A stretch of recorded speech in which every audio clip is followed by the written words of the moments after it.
الحمدللہ رب العالمین الصلاۃ والسلام علی اشرف الانبیاء والمرسلین وعلی آلہ واصحابہ واہل بیتہ ومن تبع سنتہ اجمعین. اعوذ باللہ من الشیطان الرجیم. بسم اللہ الرحمن الرحیم. سورہ فاطر، اللہ سبحانہ و تعالیٰ نے نبی علیہ الصلاۃ والسلام پر اس سورت کو نازل فرمایا تو اس کی پوزیشن 43 ہے ترتیب نزول میں، اور اس وقت قرآن میں اس کی پوزیشن 35 ہے. تو 35ویں صورت ہے ترتیب کے حساب سے، اور نزول کے حساب سے 43 ہے. اور اس صورت کا نام سورہ ملائکہ بھی ہے، اور یہ مکی صورت ہے، اور یہ اس دور میں ہے جو کہ تقریباً 8ویں سال اور 9ویں سال کے درمیان میں کہا جائے، 7 سے 9 کے درمیان میں یہ نازل ہوئی ہے. اور اس میں اللہ سبحانہ و تعالیٰ قریش سے ہم کلام ہیں، اور ان کو وہی بات دوبارہ قرآن، اللہ پہ یقین، فرشتوں پہ یقین، نبی پہ یقین، کتاب پہ یقین، اور پھر اس کے لیے مختلف مثالیں دی ہیں. اور یہ مثالیں زمین سے شروع ہوئی ہیں، پھر بادلوں کا ذکر ہوا ہے، پھر بنجر زمین کو، جس طرح دوبارہ کافروں کا عقیدہ تھا کہ مردے نہیں سن سکتے، ان کا عقیدہ تھا کہ مرنے کے بعد زندہ نہیں کیے جا سکتے، تو اللہ سبحانہ و تعالیٰ نے ان تمام باتوں کا ذکر فرمایا. اور فرشتوں کے بارے میں بیان فرمایا کہ اللہ تعالیٰ نے 2 3 4 اور زیادہ پر والے 2 3 4 4 پر والے فرشتے تخلیق فرمائے، جس میں جبرائیل علیہ السلام بالخصوص ذکر ہے، جو کہ حدیث میں آتا ہے کہ ان کے 600 پر ہیں. اور وہ جب اپنا غسل کر کے اٹھتے ہیں تو یہ اس میں سے جو ان کے قطرے گرتے ہیں تو اس سے فرشتے تخلیق ہوتے ہیں. فرشتے ہمارے ذکر سے بھی ہوتے ہیں، اور جب تک ہم وہ ذکر جاری رکھیں وہ فرشتے ہمارے حق میں دعا کرتے ہیں. اور فرشتے اللہ تعالیٰ کی ایک ایسی مخلوق ہیں جو انسانوں سے پہلے اور جنات سے بھی پہلے تخلیق کیے گئے، اور ان کے اندر وہ سزا و جزا یوں نہیں ہوگی کیونکہ یہ مکلف نہیں ہے. انسان مکلف ہے، یعنی ان کے اندر بدی کی قوت نہیں ہے. ہمیں فری ول ہے، جس کو کہا جاتا ہے کہ ہمیں اپنا فیصلہ کرنے کی اجازت ہے. فرشتے ایسے نہیں کر سکتے، ان کی اپنی فکر نہیں ہے، صرف یہ کہ اللہ تعالیٰ کے حکم کو مانتے ہیں. اور یہی فرشتے ہیں جو مختلف طریقوں سے ہمارے لیے فائدہ مند ہیں، جیسے کہ ذکر ہے کہ فرشتے بادل اٹھاتے ہیں، فرشتے پہاڑوں کو بھی مینج کرتے ہیں، فرشتے دوسرے دنیا کے نظام بھی سنبھالتے ہیں، ہواؤں کو چلاتے ہیں. تو یہ تمام چیزیں اللہ سبحانہ و تعالیٰ نے ہمیں بیان فرمائی ہیں. تو اس کو شروع کرتے ہیں بسم اللہ الرحمن الرحیم کے ساتھ، اور سورہ فاطر کا بیان شروع ہوتا ہے. بسم اللہ الرحمن الرحیم. شکر اللہ کے نام سے جو بڑا ہے. میں دوسری اس میں شروع کر رہا ہوں. بسم اللہ الرحمن الرحیم. الحمد للہ فاطر السماوات والارض جاعل الملائکة رسلا اولی اجنحة مثنى وثلاث ورباع يزيد في الخلق ما يشاء إن الله على كل شيء قدير. شروع اللہ کے نام سے جو بڑا مہربان نہایت رحم والا ہے. سب تعریف اللہ ہی کو سزاوار ہے جو آسمانوں اور زمین کا پیدا کرنے والا اور فرشتوں کو قاصد بنانے والا ہے، جن کے 2 اور 3 اور 4 پر ہیں. وہ اپنی مخلوقات میں جو چاہتا ہے بڑھاتا ہے. بے شک اللہ ہر چیز پر قادر ہے. ما يفتح اللہ للناس من رحمة فلا ممسك لها وما يمسك فلا مرسل له من بعده وهو العزيز الحكيم. اللہ جو اپنی رحمت کا دروازہ کھول دے تو کوئی اس کو بند کرنے والا نہیں، اور جو بند کر دے تو اس کے بعد کوئی اس کو کھولنے والا نہیں، اور وہ غالب حکمت والا ہے. اس آیت میں ایک بات کی وضاحت ہو گئی کہ رحمت کے دروازے اللہ کھولتا ہے، اور حضور علیہ الصلاۃ والسلام اللہ کی سب سے بڑی رحمت ہے.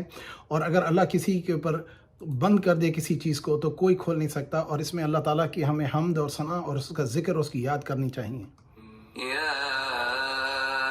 أيها الناس اذكروا نعمة الله عليكم هل من خالق غير الله يرزقكم من السماء والأرض لا إله إلا هو فأنا تؤفكون. لوگوں اللہ کے جو تم پر احسانات ہیں ان کو یاد کرو.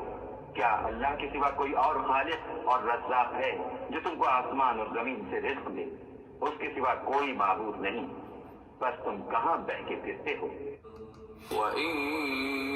یہ آیت کفار قریش اور انسانیت کے لیے آخرت تک کے آنے والے دنوں کے لیے یہ ہے کہ اللہ ہی ہے سب کا رازق اور اللہ کے سوا کوئی نہیں، کیونکہ اس میں کلام ہو رہا ہے یا ایھا الناس، اے انسان اذکروا نعمت اللہ کی نعمت کا ذکر کرو. یعنی کہ نعمت یہ ہے کہ ہمارا وجود، ہمارا رزق، آنکھوں کا رزق ہے اچھی چیز کو دیکھنا، کانوں کا رزق ہے اچھی بات کو سننا، اور زبان کا رزق ہے اچھا کھانا اور اچھے کھانے کا ذائقہ لینا اور خوش کلامی اور خوش بیانی رکھنا.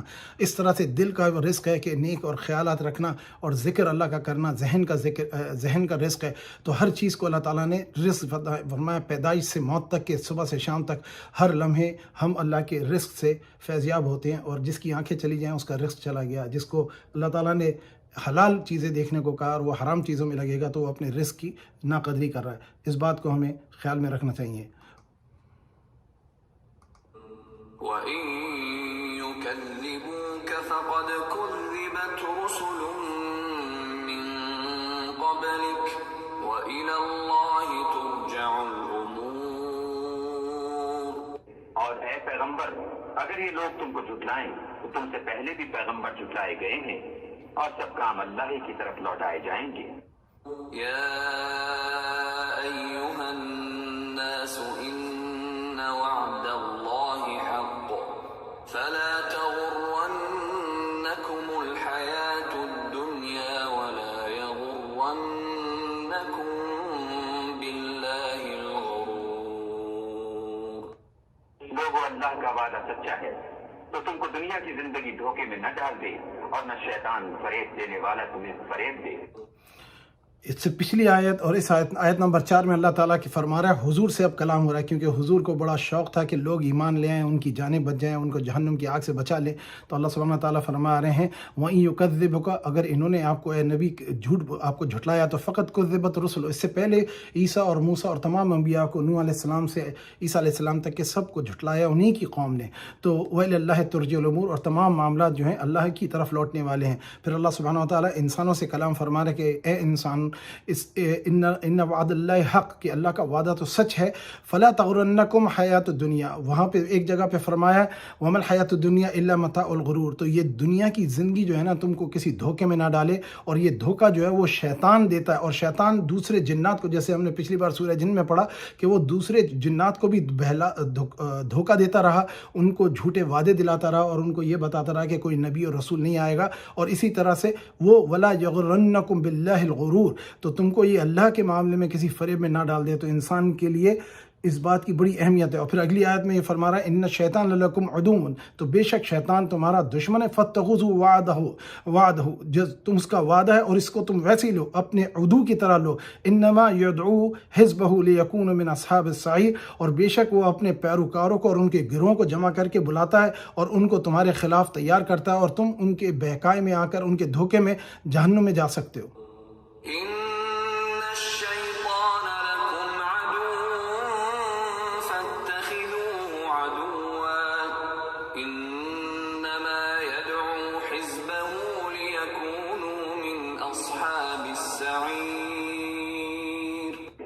شیطان تمہارا دشمن ہے، تم بھی اسے دشمن ہی سمجھو.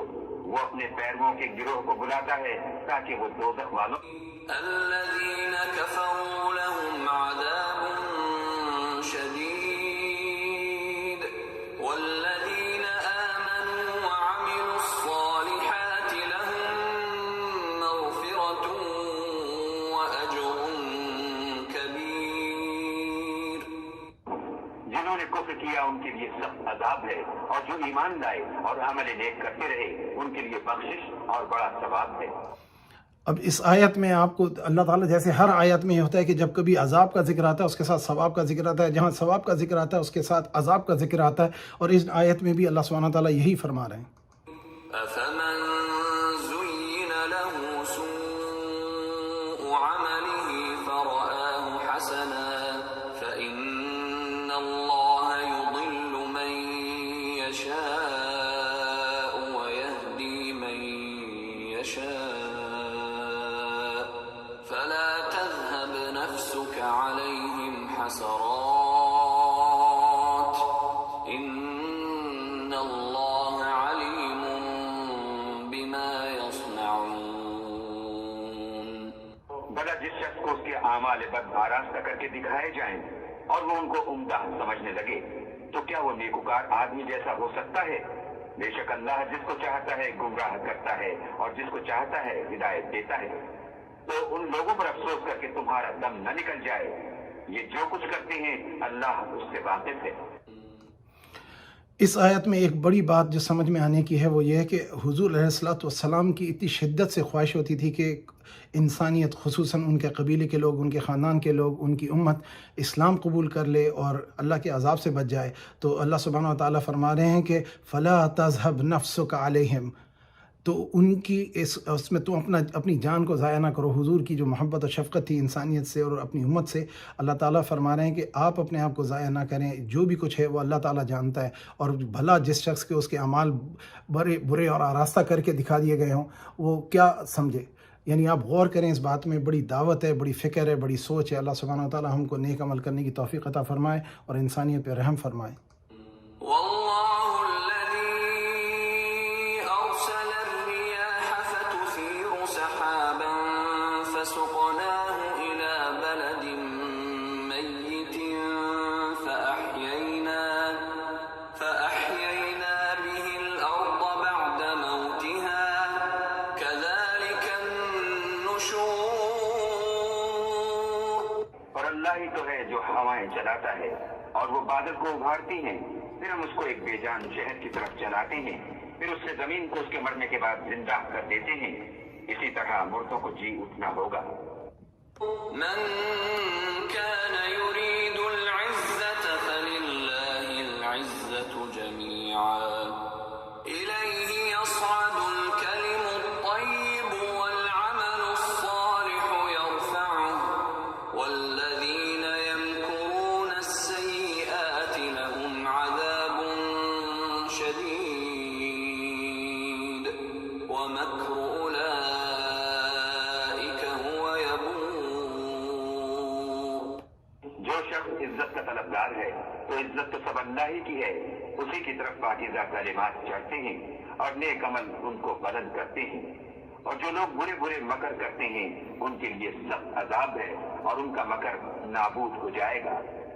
والله خلقكم من تراب ثم من نطفة ثم جعلكم أزواجا وما تحمل من أنثى ولا تضع إلا بعلمه وما يعمر من معمر ولا ينقص من عمره إلا في كتاب إن ذلك على الله يسير.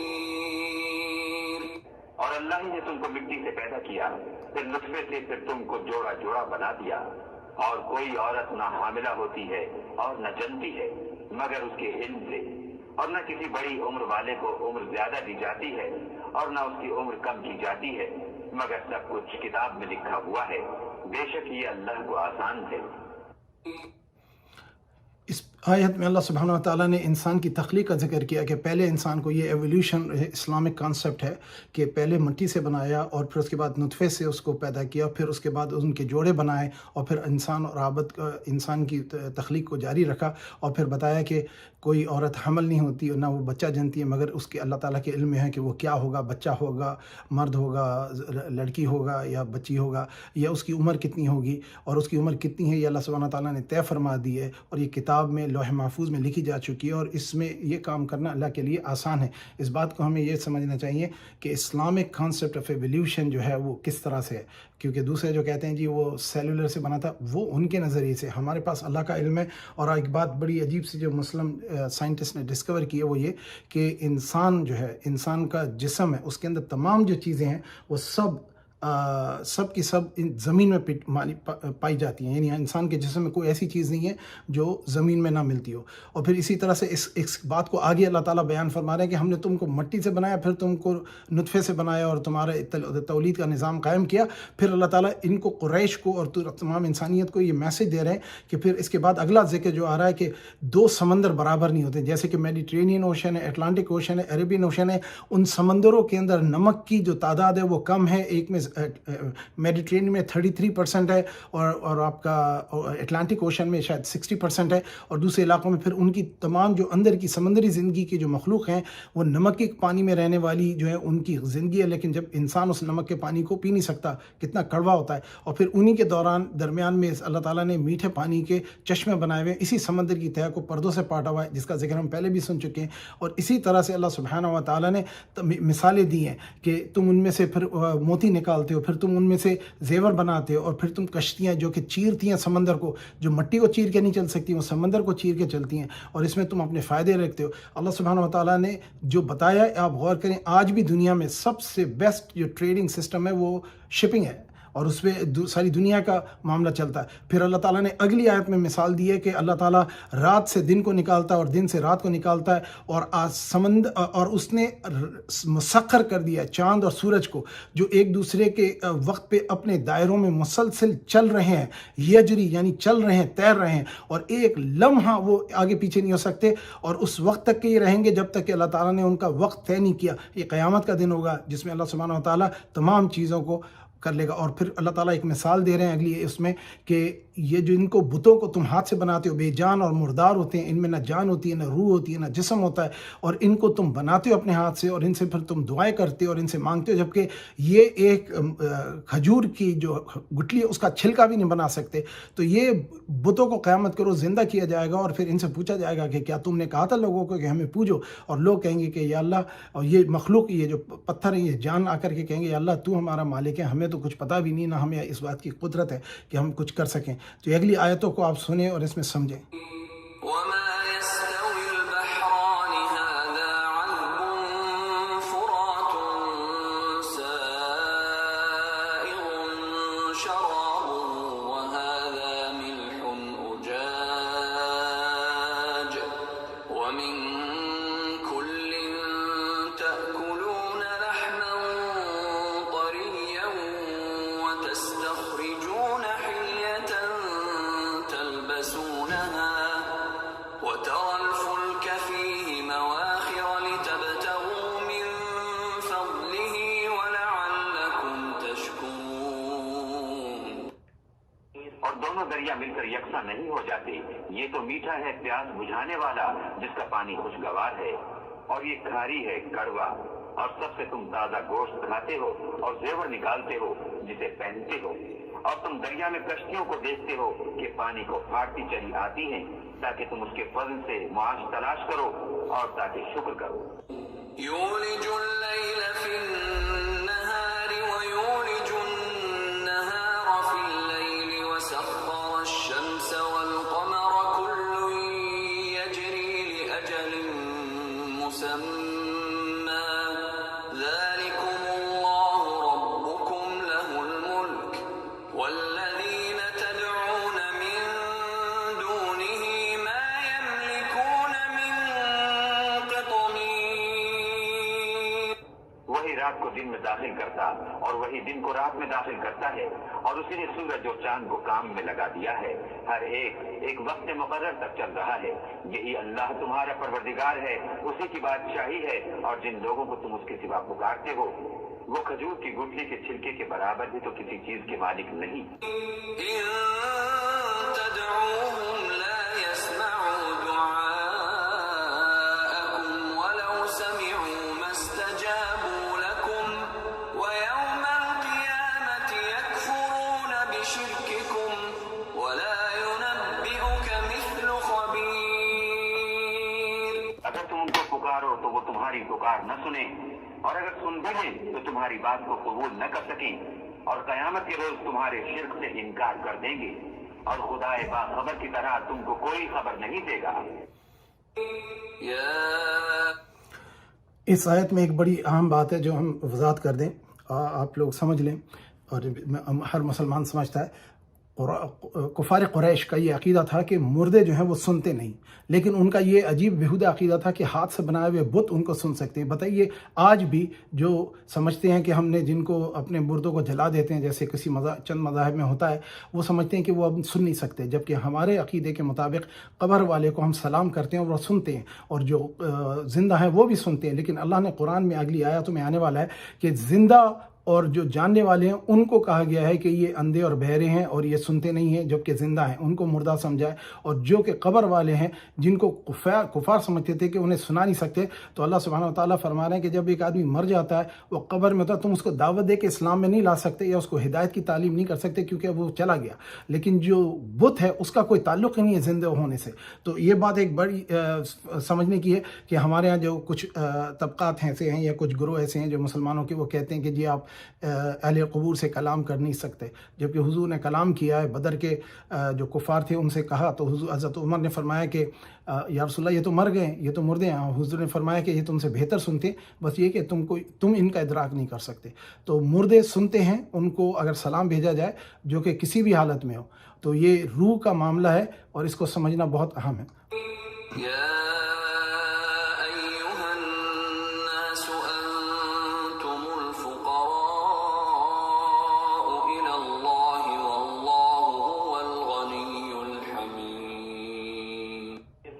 تم سب اللہ کے محتاج ہو اور اللہ بے پرواہ سزاوار حمد و ثنا ہے۔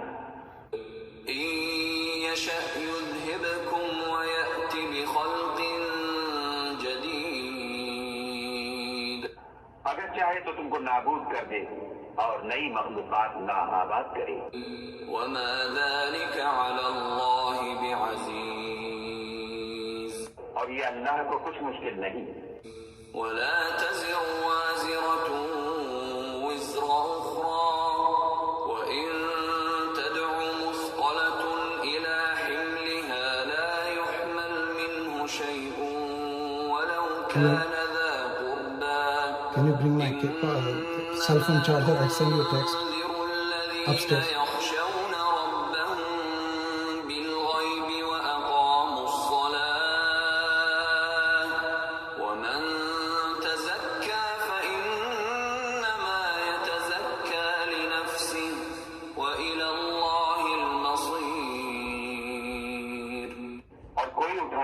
دوسرے کا بوجھ نہ اٹھائے گا، اور کوئی بوجھ میں دبا ہوا اپنا بوجھ بٹانے کو کسی کو بلائے تو کوئی اس میں سے کچھ نہ اٹھائے گا، اگرچہ قرابت دار ہی ہو۔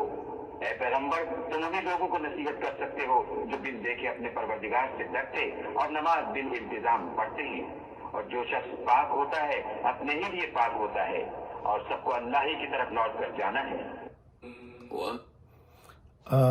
اس آیت سے ایک بہت بڑا لیسن یہ ہمارے لیے ہے کہ کوئی کسی کا بوجھ نہیں اٹھائے گا۔ دنیا میں سب سے بڑی رشتہ اور محبت جو ہے وہ ماں سے ہے، اور حضور صلی اللہ علیہ وسلم کی حدیث ہے، اس میں آیا ہے دو طرح کی حدیثیں ہیں۔ ایک حدیث تو یہ ہے کہ اپنی اولاد جس سے محبت کرتا ہے ماں بولے گی ایک نیکی دے دے بیٹا، جس سے محبت ہوتی ہے وہ کہے گا نہیں ماں آج کچھ نہیں۔ اور اسی طرح سے والدین کا معاملہ اولاد کے ساتھ ہوگا، دوست کا دوست کے ساتھ ہوگا، نفسی کا معاملہ ہوگا۔ اس میں صرف حضور علیہ الصلوۃ ہیں جو سب سے کہیں گے تم اپنی برائیاں دو، میں تمہیں اللہ تعالیٰ سے معافی بخشش کراؤں گا۔ نمبر 2 تو اس میں ایمان لانا حضور پہ بہت ضروری ہے، اور اس کی فہم اور ادراک ہونا بہت ضروری اور اہم ہے۔ دوسری بات یہ ہے کہ ایک اور حدیث میں بیان فرمایا ہے کہ حضور صلی اللہ علیہ وسلم نے بیان فرمایا کہ ایک ایسا بندہ ہوگا کہ جس کے پاس کوئی بھی نیکی نہیں ہوگی سوائے ایک نیکی کے، اور ایک بندے کو ضرورت ہوگی صرف ایک نیکی کی، تو وہ بندہ جو ہے اپنی نیکی اس کو دے دے گا کہ تم اللہ تعالیٰ کی رضا کے لیے کہ تم کم از کم میں نہیں جنت میں جا سکتا تو تم جنت میں چلے جاؤ، تو اس طرح سے وہ اس کو اپنی نیکی دے کر کے جنتی بنا دے گا۔ اور اللہ تعالیٰ اپنے فضل سے، اپنے کرم سے، اپنی رضا سے اس بندے کے جو اس نے ایک نیکی والا تھا جس نے اپنی نیکی دی تھی اس کو جنت میں داخل کر دیں گے، یعنی دونوں کو جنت میں داخل فرما دیں گے۔ تو یہ اللہ تعالیٰ کا فضل و کرم ہے جس کی ہمیں اللہ تعالیٰ سے امید ہے۔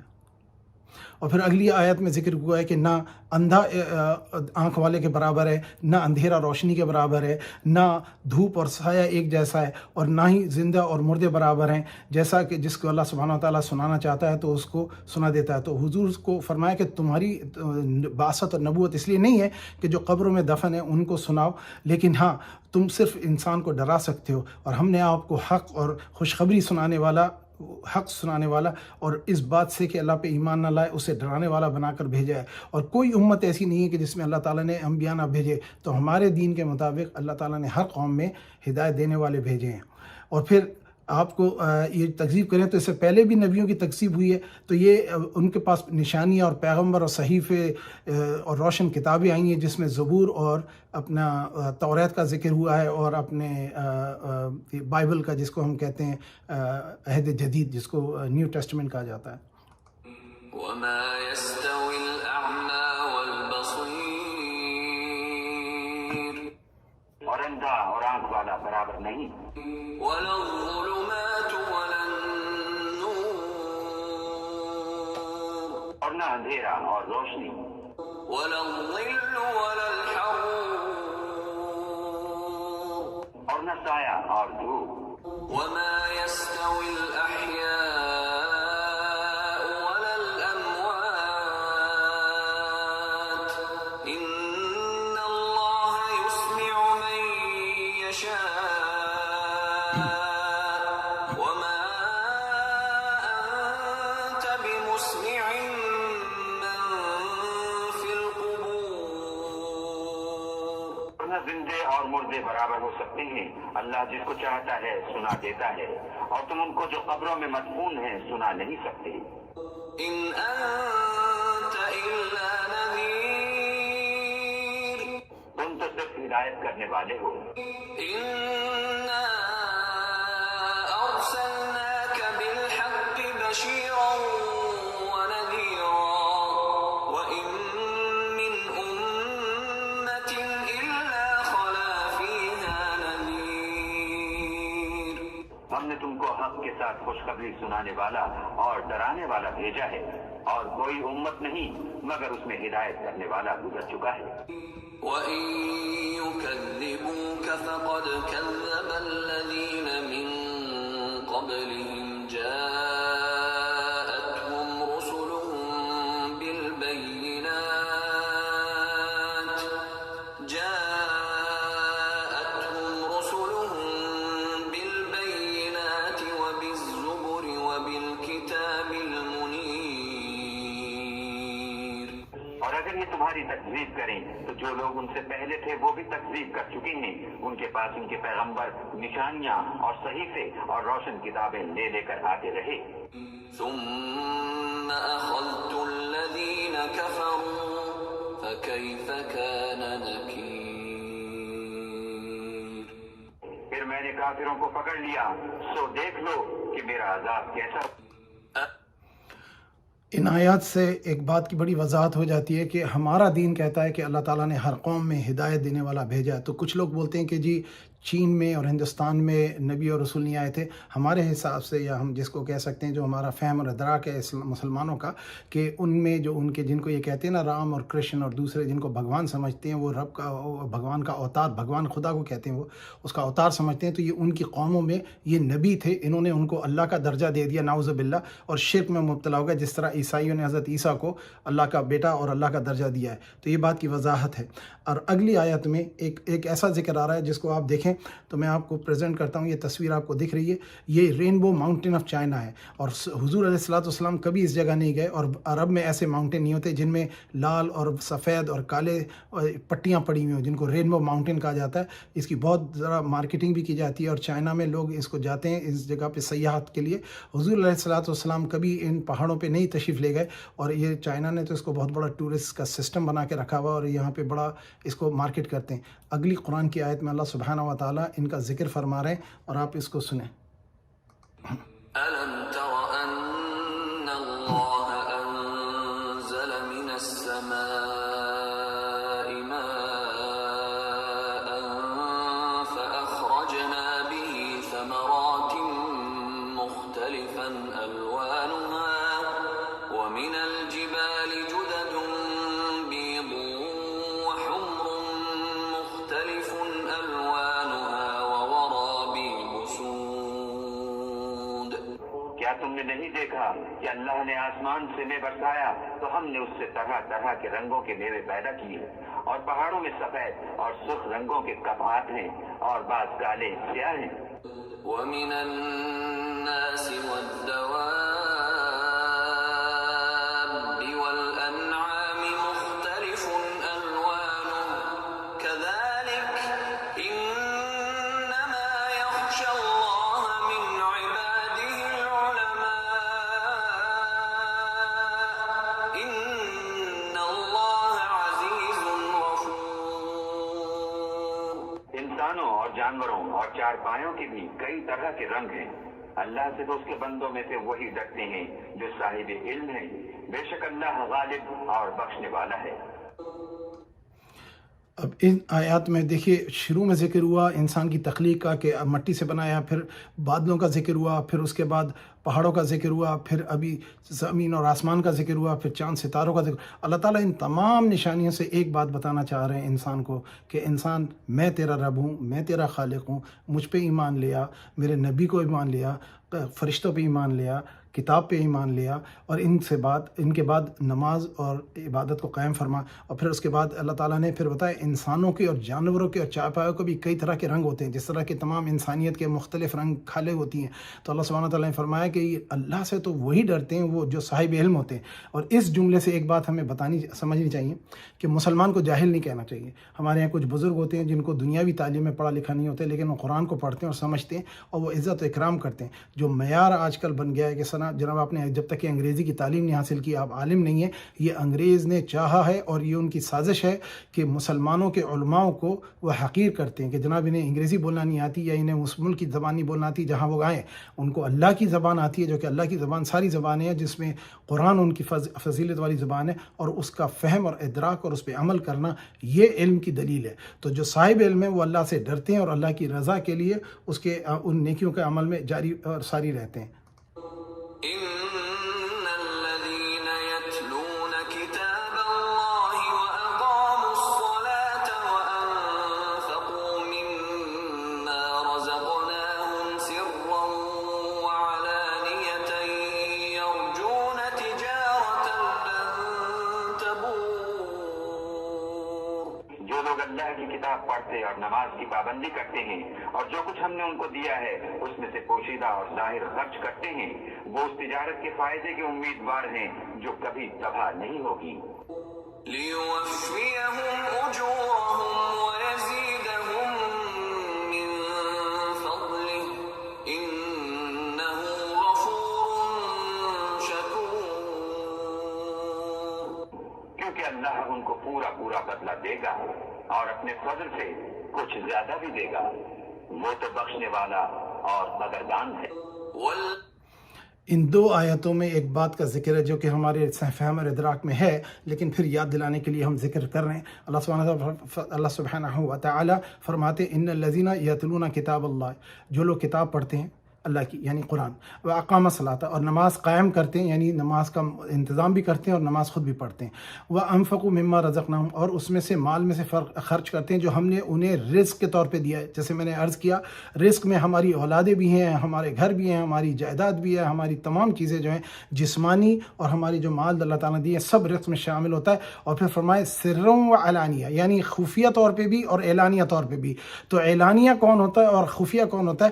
خفیہ کے لیے جو سمجھ آئی ہے بات وہ یہ کہ اہل خانہ، والدین ہیں، بھائی بہن ہیں، اعزاء اقربا ہیں، دوست احباب ہیں، یا ایسا جس کی سفید پوش، جس کی عزت نفس کی بھلائی کرنی ہے، انفرادی جس کی مدد کرنی ہو وہ خاموشی سے کی جائے اور اس کا ذکر نہ کیا جائے. جب ذکر کر دیا تو وہ ضائع ہو گئی. اور پھر اعلانیہ یعنی کہ جن کو علی اعلان لوگوں میں دیا جائے، یعنی جیسے مسجد کا فنڈ ریزر ہے، کوئی مدرسہ بنانا ہے، کوئی تعلیمی نظام کرنا ہے، کوئی نوکریاں کرنی ہے، کوئی ایسا کام جو فلاح کا ہو، سیاسی کام ہو جو دین کے لیے لوگوں کے لیے جو سر عام کیا جائے وہ علی اعلان کیا جائے، لیکن کسی کے لیے جو ذاتی طور پہ کیا جائے اس کا ذکر نہ کیا جائے ورنہ وہ نیکی ضائع ہو جائے گی. کیونکہ قرآن میں سورہ بقرہ میں اللہ تعالیٰ فرماتے ہیں قول معروف و مغفرۃ خیر من صدقۃ یتبعها اذى، یعنی کہ ایک اچھا قول، ایک قول معروف یعنی اچھی بات اور معذرت بہتر ہے سے کہ آپ کسی کی مدد کریں مالی اور جس مٹیریل سے، اور اس کے بعد اس کی عزت نفس کو آپ دھچکا دیں یا اس کو بے عزت کریں، سر عام بتائیں. لوگوں میں بہت کامن ہے کہ ہم مسجد میں دیتے ہیں اور پھر ہم بولتے ہیں ہم نے تو دیا تھا. بھائی آپ نے دیا تھا، آپ کو یقین تھا، اللہ تعالیٰ پہ توکل کر کے دیں، اور اگر کچھ آگے پیچھے ہوا تو اگر آپ کو پتہ ہے کہ احتساب سب کا ہوگا، یہاں نہیں ہوگا تو وہاں ہوگا، لیکن ہمارے لیے انتظام کے لیے اللہ سبحانہ وتعالیٰ نے فرمایا، اور پھر فرمایا کہ اللہ تعالیٰ ان کو اس کا اجر برابر دے گا، اور وَيَزِدْهُم مِّن فَضْلِهِ، اور اس کو اس کا بڑھا کے بھی دے گا۔ تو ہمیں اللہ تعالیٰ سے ان لمیٹڈ ریوارڈ کی امید کرتے ہوئے، یعنی لا منتہا اجر کی امید کرنا ہے کہ اللہ تعالیٰ ہم نے تو انسان ہوتے ہوئے اپنی اوقات کے مطابق تیری راہ میں خرچ کیا، تو اپنی ربوبیت کے مطابق ہمیں اجر عطا فرما۔ تو اس کی امید کرنا چاہیے، تاکہ اللہ تعالیٰ اس امید پہ، کہتا ہے نا اللہ حدیث میں ہے کہ اللہ تعالیٰ فرماتا ہے میں اپنے بندے کے ظن کے مطابق اس کا معاملہ کرتا ہوں۔ اللہ تعالیٰ سے ہمیں ظن ہر اور ایسی ناممکنات کا ظن رکھنا چاہیے کہ جو کہ انسان سے نہیں کر سکتے، یعنی اللہ تعالیٰ ہے جو تمام ناممکنات کو ممکنات بنا سکتا ہے۔ اور پھر اگلی آیات میں فرماتا ہے کہ ہم ہی نے آپ کو طرف وہی بھیجی جو حق کے ساتھ ہے، جو پچھلی کتابوں کی تصدیق بھی کرتی ہے، اور بے شک اللہ تعالیٰ اپنے بندوں کے عمل سے خبردار ہے۔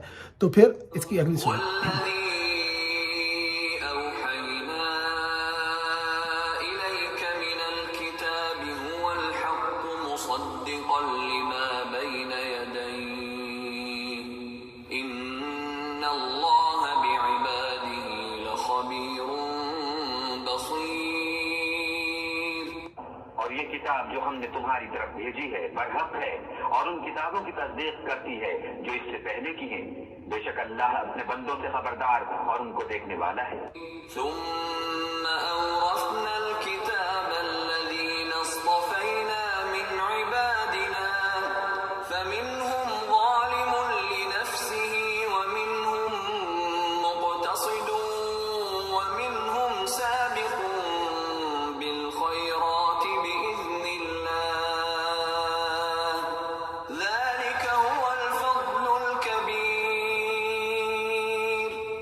پھر ہم نے ان لوگوں کو کتاب کا وارث ٹھہرایا جن کو اپنے بندوں میں سے برگزیدہ کیا، تو کچھ تو ان میں سے اپنے آپ پر ظلم کرتے ہیں، اور کچھ میانہ رو ہیں، اور کچھ اللہ کے حکم سے نیکیوں میں آگے نکل جانے والے ہیں۔ یہی بڑا فضل ہے۔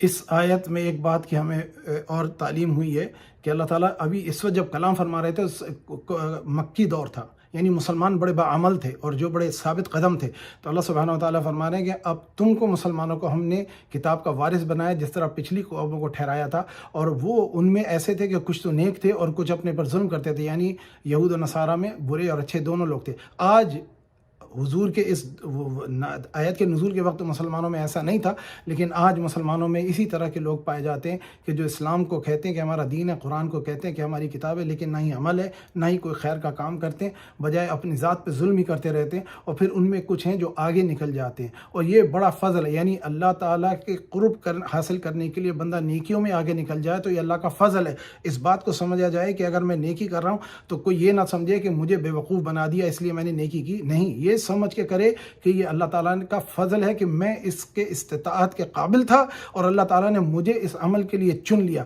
اور پھر اس کے بعد ان کا وعدہ ہے کہ جو ایسے لوگ ہوں گے ان کو اللہ تعالیٰ ایسی جنت میں داخل کرے گا جن کی کوئی انتہا نہیں، یعنی موت کو مینڈے کی طرح لا کر کے روز محشر ذبح کر دیا جائے گا تو جنتی ہمیشہ ہمیشہ جنتی رہیں گے اور جہنمی ہمیشہ ہمیشہ جہنمی رہیں گے۔ اور پھر اس کے بعد اللہ تعالیٰ ان کو ایک ایسی خوشخبری دے رہے ہیں اس اگلی آنے والی آیات میں کہ اللہ تعالیٰ کا جو شکر کرتے ہیں کہ اور جو کرنا چاہیے اور جو کرتے رہیں گے اور اس وقت بھی کریں گے، اور اللہ تعالیٰ انہیں غم نہیں دے گا اور نہ ہی کوئی خوف ہوگا، اور یہ اللہ تعالیٰ کا فضل ہے جو کہ اللہ تعالیٰ ان کو عطا فرمائے گا۔ اس آیت کو سنیں اور اس سے فیضیاب ہوں۔ جنات عدن يدخلونها يحلون فيها من أساور من ذهب ولؤلؤا ولباسهم فيها حرير۔ ان لوگوں کے لیے بہشت جاویدانی ہے جن میں وہ داخل ہوں گے، وہاں ان کو سونے کے کنگن اور موتی پہنائے جائیں گے، اور ان کی پوشاک ریشمی ہوگی۔ وقالوا الحمد لله الذي أذهب عنا الحزن إن ربنا لغفور شكور۔ وہ کہیں گے کہ اللہ کا شکر ہے جس نے ہم سے غم دور کیا، بے شک ہمارا پروردگار بخشنے والا اور قدردان ہے۔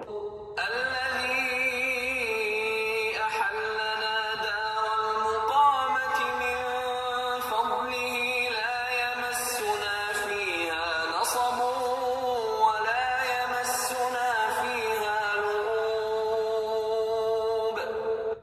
ہم کو اپنے فضل سے ہمیشہ کے رہنے کے گھر میں اتارا، یہاں نہ تو ہم کو رنج پہنچے گا اور نہ ہمیں تکان ہی ہوگی۔ ان آیات میں جنتیوں کا ذکر ہوا ہے۔ اب جو ہے جنہوں نے کفر کیا یعنی ایمان و اہل ایمان کو اللہ تعالیٰ جنتوں میں داخل فرمائیں گے، اور جو کفر کرنے والے ہیں اب ان کے عذاب کا ذکر سنیے۔ والذين كفروا لهم نار جهنم لا يقضى عليهم فيموتوا ولا يخفف عنهم من عذابها كذلك نجزي كل كفور۔ اور جن لوگوں نے کفر کیا ان کے لیے دوزخ کی آگ ہے، نہ انہیں موت آئے گی کہ مر جائیں اور نہ اس کا عذاب ہی ان سے ہلکا کیا جائے گا۔ ہم ہر ایک ناشکرے کو ایسا ہی بدلہ دیا کرتے ہیں۔ وهم يصطرخون فيها ربنا أخرجنا نعمل صالحا غير الذي كنا نعمل أولم نعمركم ما يتذكر فيه من تذكر وجاءكم النذير فذوقوا فما للظالمين من نصير۔ وہ اس میں چلائیں گے کہ اے پروردگار ہم کو نکال لے، اب ہم نیک عمل کیا کریں گے نہ وہ جو پہلے کرتے تھے۔ کیا ہم نے تم کو اتنی عمر نہیں دی تھی کہ اس میں جو سوچنا چاہتا سوچ لیتا، اور تمہارے پاس ڈرانے والا بھی آیا تو اب مزے چکھو، ظالموں کا کوئی مددگار نہیں۔ إن الله عالم غيب السماوات والأرض إنه عليم بذات الصدور۔ بے شک اللہ ہی آسمان اور زمین کی پوشیدہ باتوں کا جاننے والا ہے، وہ تو دل کے بھیدوں تک سے واقف ہے۔ هو الذي جعلكم خلائف في الأرض فمن كفر فعليه كفره ولا يزيد الكافرين كفرهم عند ربهم إلا مقتا ولا يزيد الكافرين كفرهم إلا خسارا۔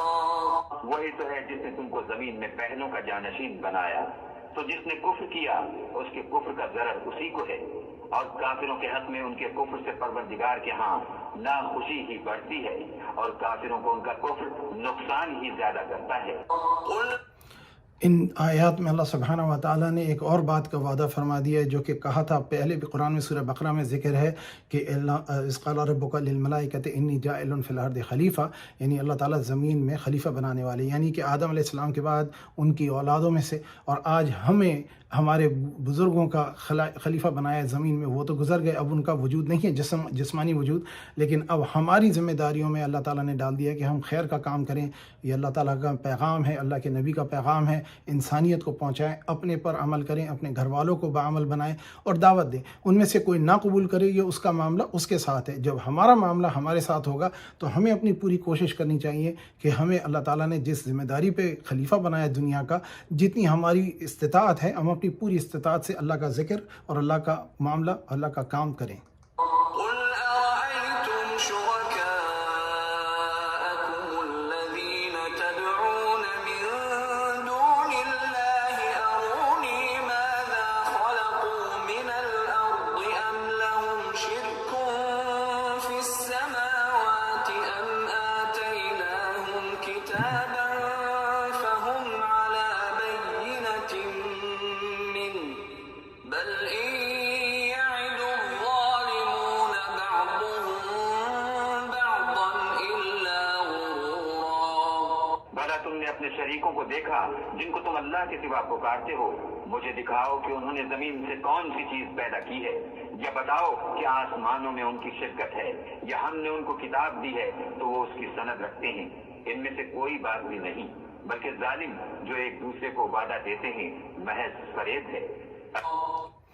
اس آیت میں کفر کی اتنی شدید دلیل دی ہے کہ جو لوگ بت پرست ہیں کہ ان سے یہ پوچھا جائے کہ تمہیں یہ بتا دو کہ ان بتوں کو جو تم نے جن کی مورتیاں بنائی ہیں انہوں نے کیا چیز تخلیق کی ہے. اور میں یہی سوال کرتا ہوں اہل کتاب سے جو میرے کرسچن کانٹیکس میں لوگ ہیں کہ جیزس نے پوری بائبل میں کہیں نہیں کہا کہ میں نے یہ چیز بنائی، یعنی درخت بنایا یا پتھر بنایا یا پہاڑ بنایا یا بادل بنایا یا آسمان بنایا یا انسان کو بنایا یا انسان کے جسم کا ایک بال تخلیق کیا. تخلیق فرمانا اللہ تعالیٰ کی صفت ہے. اس کے بعد اس کو اچھا کرنا یا رکھنا یا اس ایک اوریجنل عدم سے وجود میں لانے، یہ جو ہے اللہ تعالیٰ کی صفت ہے. اور ان بتوں نے تو خود بنائے گئے ہیں، نہ کہ یہ بناتے ہیں کسی چیز کو. یہ ایک بہت اہم چیز ہے. پھر اس کے بعد اللہ سبحانہ و تعالیٰ فرما رہے ہیں کہ آسمان اور زمین جو یہ چل رہے ہیں، یہ اپنے سرکل میں جو موو کر رہے ہیں. دیکھیے آج یہ سائنس سے ڈسکور ہوا ہے، ورنہ تو زمانے میں تو انسان کا تصور یہ تھا زمین جامد ہے اور آسمان اس کے گرد گھوم رہا ہے. اسلام نے یہ تصور دیا کہ سب اپنے اپنے دائرے میں حرکت میں ہے. تو یہ اللہ تعالیٰ آسمانوں اور زمینوں کو سنبھالے ہوئے ہے اور ان کو اس طرح سے اس نے سنبھالا ہے کہ یہ اپنی جگہ سے ہٹ نہیں سکتے. اور وہی اللہ تعالیٰ کی صفت ہے جو کہ اللہ تعالیٰ بیان فرما رہے ہیں. ہر چیز کی مثال دی. آپ دیکھ رہے ہیں ان 41 آیتوں میں مسلسل اللہ تعالیٰ مثالیں دے رہے ہیں انسان کو کہ ایمان لے آؤ، اللہ تعالیٰ کو لے آؤ. إن الله يمسك السماوات والأرض أن تزولا ولئن زالتا إن أمسكهما من أحد من بعده إنه كان حليما غفورا. اللہ ہی آسمانوں اور زمین کو تھامے رکھتا ہے کہ ٹل نہ جائیں. اگر وہ ٹل جائیں تو اللہ کے سوا کوئی ایسا نہیں جو ان کو تھام سکے. بے شک وہ بردبار اور بخشنے والا ہے.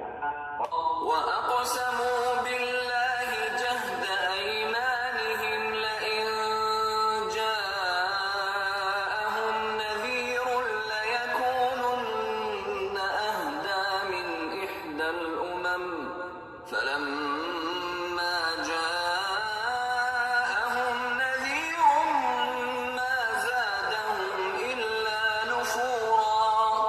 اور یہ اللہ کی سخت قسمیں کھاتے ہیں کہ اگر ان کے پاس کوئی ہدایت کرنے والا آئے تو یہ ہر ایک امت سے بڑھ کر ہدایت پر ہوں، مگر جب ان کے پاس ہدایت کرنے والا آیا تو اس سے ان کو نفرت ہی بڑھی. ان 2 آیتوں میں اللہ تعالیٰ نے ایک بہت بڑی مثال دی ہے جو کہ اگر ہم اس کو سمجھ سکیں یا اس کا ادراک کر سکیں. پچھلی میں اللہ تعالیٰ نے فرمایا کہ یہ جو چاند اور سورج اور ستارے اور آسمان ہے یہ اللہ تعالیٰ تھامے ہوئے یم سے کوا، اللہ تعالیٰ نے روکا ہوا ہے. اگر یہ اپنی جگہ سے ہل جائیں تو سوائے اللہ کے کوئی ان کو روک نہیں. آپ اندازہ لگائیں اگر چاند زمین سے آگے ٹکرا جائے یا زمین چاند پہ ٹکرا جائے یا سورج زمین اور چاند سے ٹکرا جائے یا اس میں یہ ٹکرا جائیں، کیا کیفیت ہوگی. سارا نظام تتر بتر ہو جائے گا. لیکن اللہ سبحانہ و تعالیٰ اسے سنبھالے ہوئے. اچھا یہی نہیں کہ یہ سنبھالے ہوئے، آپ دیکھتے ہیں کہ ابھی ہبل ٹیلیسکوپ سے ہمیں پتہ لگا کہ گیلیکسیز مرج ہو رہی ہیں ایک دوسرے میں اور سپر نووا ڈیولپ ہو رہے ہیں. اللہ تعالیٰ نے اس ہمارے چھوٹے سے سورج اور چھوٹے سے چاند اور ستاروں کو اور ہمارے جو ارد گرد جو ہمارا سیارہ ہے اس کو کس طرح سے اللہ تعالیٰ نے تھاما ہوا ہے، جبکہ دوسری گیلیکسیز میں ہڑبڑ اور انتشار مچا ہوا ہے.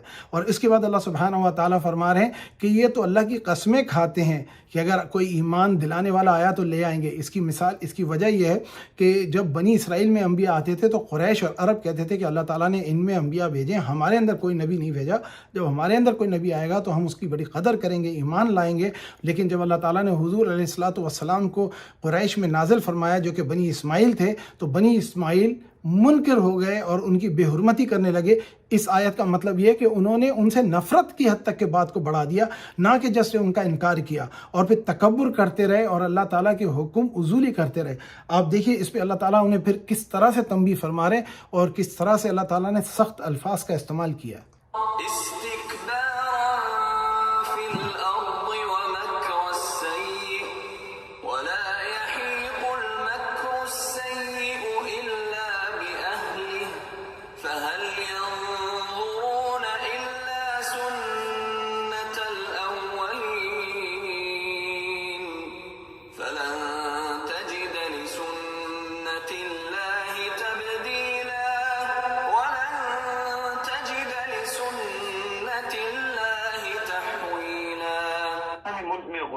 اور بری چال چلنا اختیار کیا اور بری چال کا وبال اس کے چلنے والے ہی پر پڑتا ہے. یہ اگلے لوگوں کی روش کے سوا اور کسی چیز کے منتظر نہیں.